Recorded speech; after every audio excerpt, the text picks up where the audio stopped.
Paghatag og mga COVID-19 na pre-hospital care kit nakatabang aron kalikayan ang pagkahimong severe sa usa ka pasyente nga gidakbuyan sa COVID-19.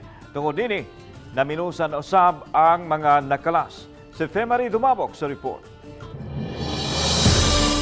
Sa matag COVID-19 pre-hospital care kit, adunay sud nga pulse oximeter, digital thermometer, digital BP, vitamin C with zinc, paracetamol, antiviral drugs nga reseta sa doktor, alcohol ug oral rinse. Bato ni Jill Banyasya, hepe sa Lapu-Lapu City Disaster Risk Reduction and Management Office, ngang matag care kit, mukantidad sa 4,000 pesos. Gipakita ni Don Ingracial, personnel sa City Disaster, ang paagi nga ilang gisagop aron masiguro nga makalingkawas ang pasyente nga nagka-COVID.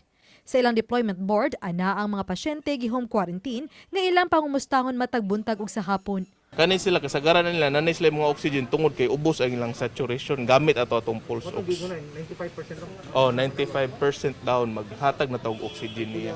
Gipasabot ni Banyasya nga ang dakbayan pa mo'y labing una nga adunay care kit nga nagamit na nila sud sa usa ka buwan. So kung severe symptoms ingon ani mo nang sa among experience basta mutawag lang ka nagsugod pa kag hilanat og ubo first day daghang gyud na luwas. Sa deployment board, masayran usab ang mga pasyente nga ubos ang oxygen level nga mo'y ilang padadaan og mga oxygen tank. Pero pag first day nakainom na dayon siya mga antiviral drugs dako ang chance nga makasurvive ang pasyente.